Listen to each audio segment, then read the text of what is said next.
Chapter 5, Daniel Dwyer 4, September 3, 2019 AD. The Dwyer family was the last family that Daniel would ever be fostered with, but not the last family he would ever have. He'd spend the rest of his childhood and young adulthood, and in fact the majority of the whole of the rest of his life, under the care of Dr. Patrick Foster, a kindly man by nature, his every word genuine and true, his every deed thoughtful and kind. One might say that Dr. Foster was the best thing that ever happened to Daniel Dwyer in his life. Only Daniel didn't really have a life, and he was Dr. Foster, just as he was all people. In Daniel's mind, there was little distinction between himself, everyone, and everyone else, for they were all him as much as they were themselves. It is presumptuous to assume that Daniel had no mind of his own while he lived, but regardless of whether or not he was consciously deciding who should live and who should die, every time he killed someone, he was effectively killing himself. He was cutting out the parts of himself he could not abide, every killing a suicide, but he was no murderer.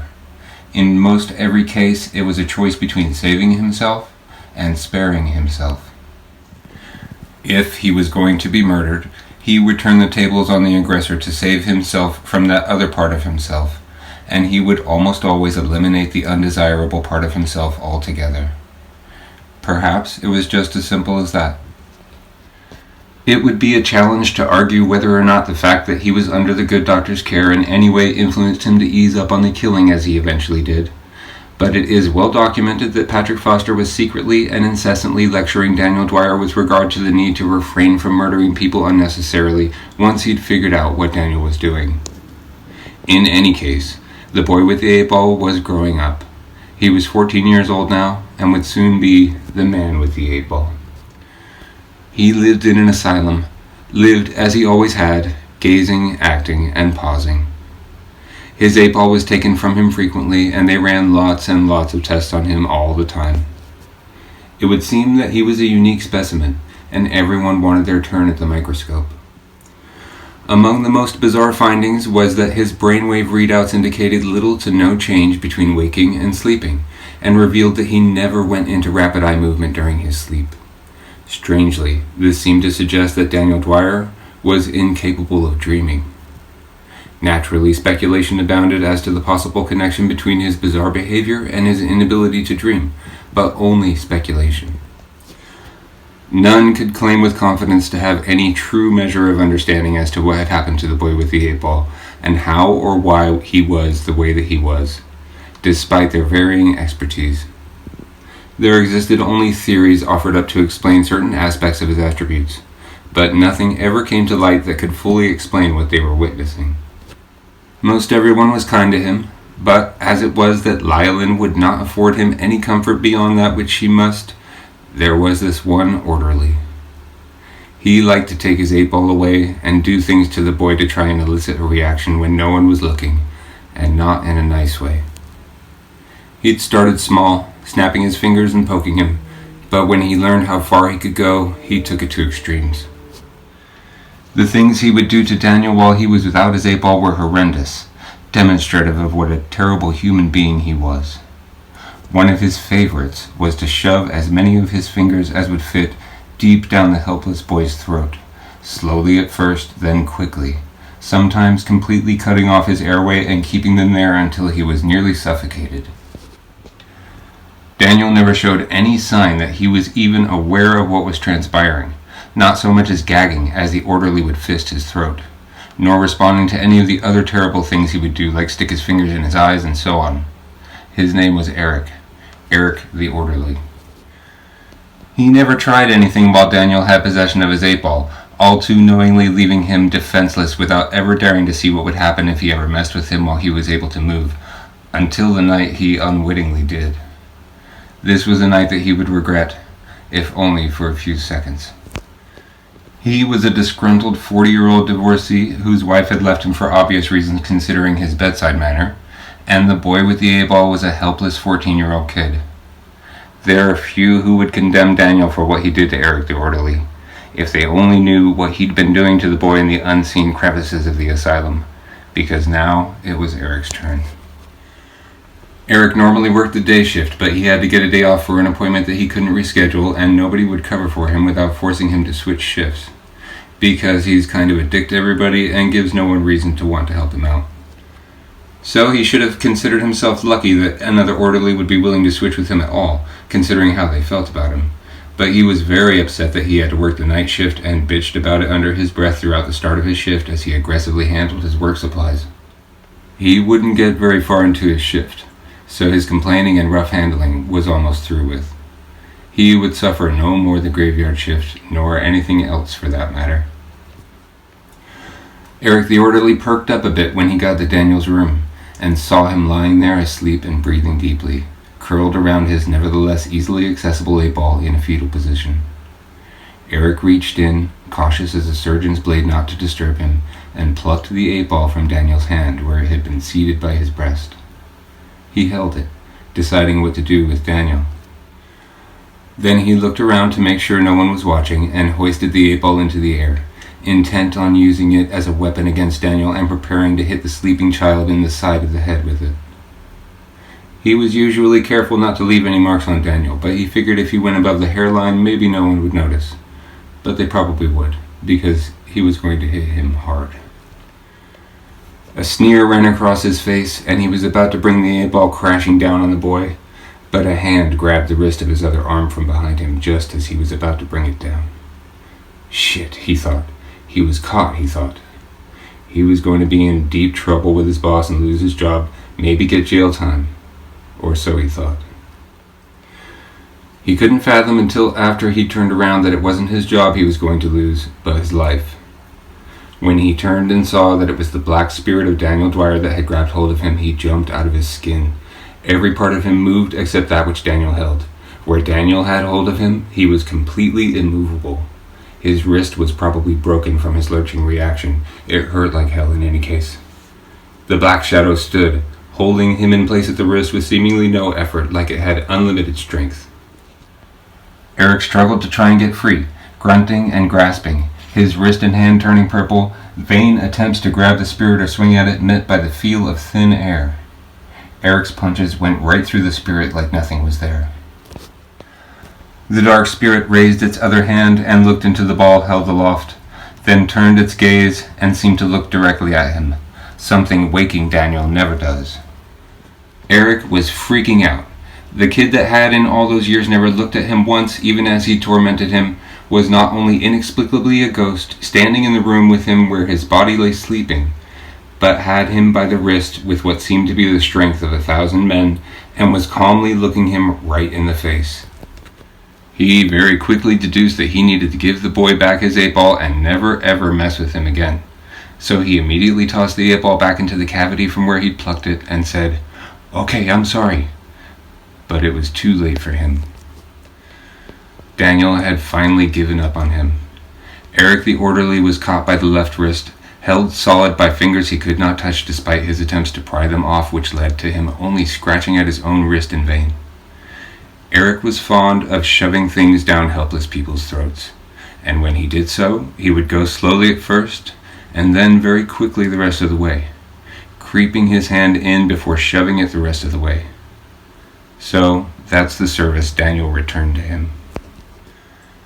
His momentary attempts to escape Daniel's grasp had brought him slipping to his knees, largely because of the angle at which Daniel had grabbed him. The statuesque spirit of Daniel very calmly held Eric the orderly in position as he looked into his 8-ball again. Then he moved very suddenly, and was in an instant abreast Eric the orderly's head. The black shadow grabbed him by the back of the skull, hair yanking scalp out in places, with his always free left hand, and immediately proceeded to shove the 8-ball into his mouth and down his throat. He did it just the way Eric had done to him so often with his fingers. He went slowly at first, completely ripping the orderly's jaws and mouth apart in the process, which split like a smashed melon into several chunks, muffling the drowning cries of the wicked man, which gurgled through the blood which was streaming down his throat. The crunching of his bones and squelching of his tissue as it severed like pulled taffy were the last sounds Eric the orderly heard before the 8-ball touched the back of his throat. Then Daniel abruptly shoved it the rest of the way down his esophagus, almost as far as he could reach. Eric's neck bulged in and out like an accordion, and his clavicle snapped as the 8-ball ran through him. Then he left the orderly's body in a crumpled pile on the floor, blood spreading fast across the tiles, pooling all the way outside the cell door within just a few moments. Daniel hadn't stirred, and had been the whole time sound asleep in his bunk. Detectives would find Eric the orderly's fingerprints on the ball along with Daniel's, but no evidence to suggest that it was used as the murder weapon, let alone by the disembodied spirit of the boy in the bed with the ball. They would conclude that it was an unknown object roughly the size of a cantaloupe, which had been forcibly shoved down his throat, but the weapon was never discovered. Daniel did not reveal his spirit form often, and was seldom noticed, at least during this era, when he did. So it was not yet well known to the world that he could travel outside of his body. Otherwise, they might have known at the time that the boy in the bed in the cell, with the 8-ball, was not only the culprit of this crime, but that of many more like it to come. But therein is found the controversy surrounding him. Daniel Dwyer is everyone. If he marks someone for death, it is likely because he is concerned for the well-being of those that they have made to suffer, or to prevent the death of an innocent. Many people intuitively agree with his decisions, and do never object to a single one of his murders, members of law enforcement and the justice system included. So, several decades from now, when it is eventually discovered that he is doing what he is doing, much of the public declares that they favor allowing Daniel to kill seemingly indiscriminately for as long as he likes. They say that he is cleansing the world, separating the wheat from the chaff, and there is much outcry in support of him when he is stopped from killing and subdued yet again. However, in the decades-long interim between now and then, Daniel does as he wills and kills many, many people. Alexander 6, August 2nd, 13,702,726,428 BC. For ages there was only the cooling and dissipation of heat and the dimming of the light. It had been a little under 400,000 years since the creation of time, and little of significance had changed from Alexander's viewpoint, except for the broadening of area around him from the steady expansion of space and the gradual fading of the light.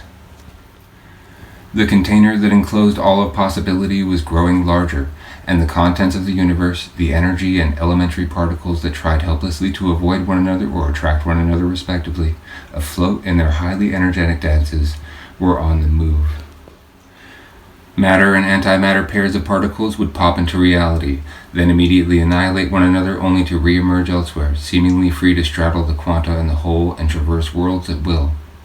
But in this world, to be real, one must come aground. For it means little to be real without having meaning, bereft of purpose. All particles travel at the speed of light until they are arrested by reality.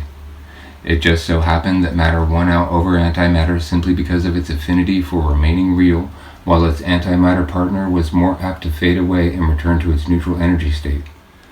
As space became more spacious, the annihilation of matter and antimatter seemed to become less frequent. This was so relative only to the amount of space that was being afforded the universe, for it would remain happening with fairly high frequency until the end of time. All the way up until the time of the destruction of the universe, these dancers swept the floor, decorating the cosmos with their invisible flourishes, remnants of a bygone era wherein they once dominated. It was forever cooling, and though some baser atoms had been congealing from the ether for hundreds of thousands of years to populate the early confines, nothing of greater significance had yet to surface. It was too hot still for the key ingredient in star formation, molecular hydrogen, to form. At least it was, until it wasn't. Something had changed. Something was happening to the universe, and for the first time since the beginning, Alexander truly looked with his eyes, averting his attention from where he had until then been focused on nothing, content to use his mind more so to pure existence. The light was changing, and it was something to see, so he looked at it. A chain reaction had started somewhere in the distant reaches and was spreading throughout the still very small universe, changing the light from a dim white to a dull orange glow. The cause for this change was the mass formation of that which would serve as the precursor to stars. As the hydrogen formed, it formed with very high energy, the culmination of that of its constituent parts. Then it immediately shed that energy and cooled to a moderate temperature in equilibrium with its environment and its own needs to subsist.